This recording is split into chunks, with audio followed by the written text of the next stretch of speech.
Welcome back to Studentonomics TV. I am the host, Martin Dasco, and today Trevor has been replaced with someone that actually makes real money. My name is Eric Rosenberg. What's up, everybody? I guess they can't respond right away. Eric, so what do you do? So I'm a personal finance blogger, podcaster, and YouTuber at personalprofitability.com, and I'm a freelance writer at a wide range of personal finance, bank, and other kind of finance company sites. All right, so how much money do you make writing? So far in 2018, I've been averaging about $12,000 a month. That's real money. First of all, this microphone, I don't think it works, does it? And this is just a play microphone. We're hanging out a podcast movement in Philadelphia, so there's microphones everywhere. Toss that.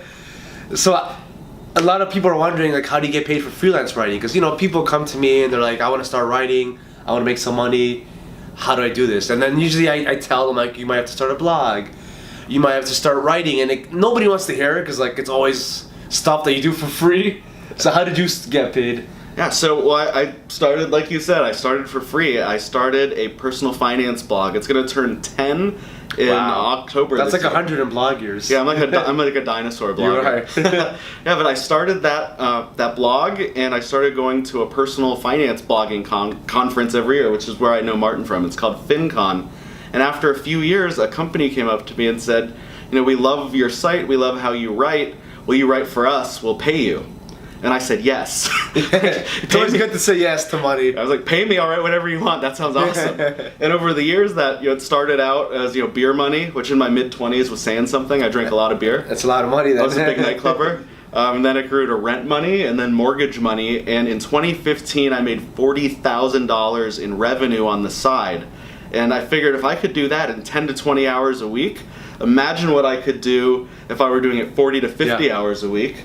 So like any good responsible father with a stay-at-home mom wife and a 6-month-old daughter, I quit my job, sold my house, and moved to the most expensive state in the country. California. Yeah, I moved to Southern California. Wow. So Eric, when I first met him, he was a DJ, he was partying. Now he's a father with 2 children and a wife, and he's full-time freelancing. So how did you decide that this writing would be the right thing for you? Because you said they offered you money, but like you said, it was good money. How did you know this is the right way? Because there's so many different ways to make money, so many different things you want to chase. How did you decide to go after writing? Yeah, absolutely. So, as I said, it started as a hobby. I just wanted to help people with money. I had a finance degree. I just left working in a bank, so I was approving mortgages, credit card applications, things like that. Yeah, it was actually pretty cool. Yeah. But when I left the bank, I was reading these personal finance blogs, and I was thinking, a lot of these people are writing about how they got into a ton of debt and getting out of debt. I was like, I've never been in debt. People should listen to me for money advice. So that's how it started. And as it grew, I started to think I might be someone like Pat Flynn or John Lee Dumas, some of these huge name online people. But Google had different plans for my site. After Panda and Penguin, if you remember those, if you've owned websites. Most people don't. So just so you know, let's say you have a blog and you rely on search engine traffic. Google can just decide with an update called like a Penguin update. It's just an update. They can just decide they're not going to rank you high anymore. So now nobody finds you. Nobody cares you're alive. Yeah. So I was still getting traffic, but not what I wanted to get. So I focused on what was working in my business, and what was working was the freelancing, because it kept growing and growing. And I could have just kept working on personal profitability, the blog, and I'd probably still be sitting in a gray cubicle right now doing spreadsheets. But because I focused on the freelancing, I was able to go full-time self-employed, because that's what was working. So does someone have to be an expert at something to start writing? Not at all. You have to be, I guess, some level of expert at writing. Just in general, you have to speak English and know how to use a comma, or whatever language you want to write in. But there's probably something out there that you're passionate about, that you know more about than anybody else that you know, like something you're really into. Like Martin, he's been doing the personal finance stuff for a while, but he's also the Latin lover, the pro wrestler. He could start a wrestling site because he knows more about that than most. That's why I started a fitness site. I like fitness, As you can tell, I'm in great shape. So it would be rude for me not to share my fitness expertise with the world. Yeah. So whatever that thing is that you obsess with when you're not at work, that thing that you're into, that's probably the place to look first. So for me, it was money. I was looking at my bank account more times a day than was healthy. Yeah. So clearly, I just needed to start writing about money.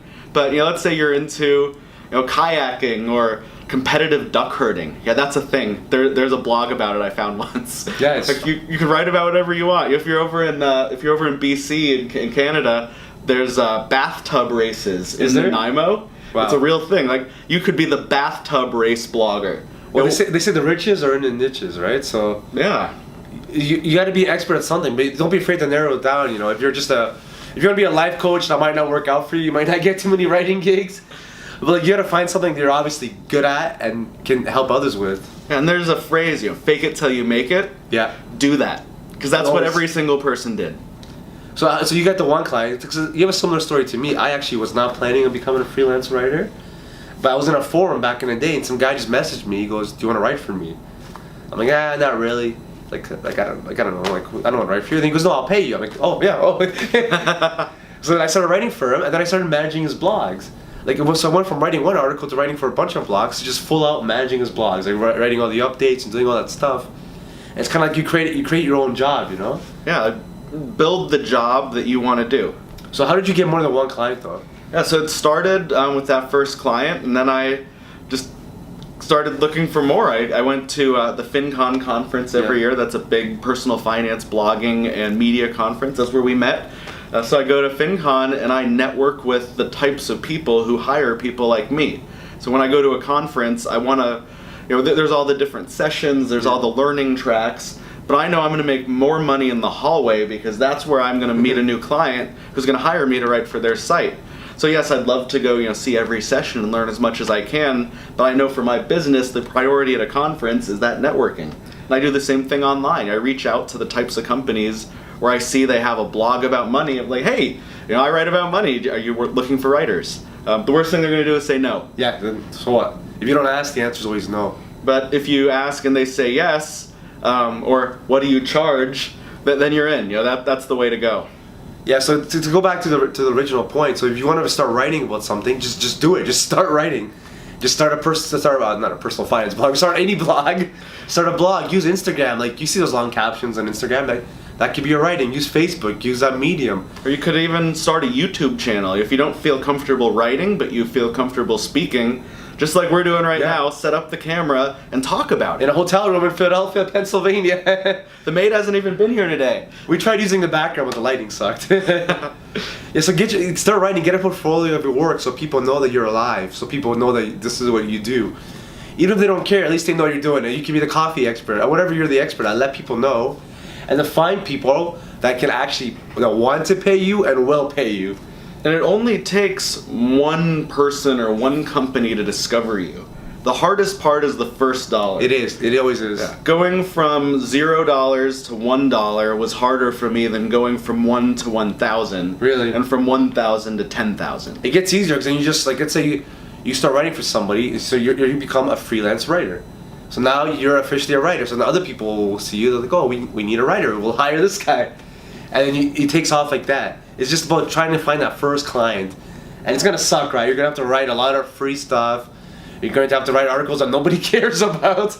Not even your own family, unless you force them to read. Actually, when I started my finance blog, I didn't even tell my family about it for a while. Same. Because blogging 10 years ago wasn't like a big thing yet. And people always thought about Paris Hilton, the celebrity gossip blogger. Yeah. So when I first started blogging, that's what I thought about for some reason. I thought everyone would associate me with a celebrity gossip guy.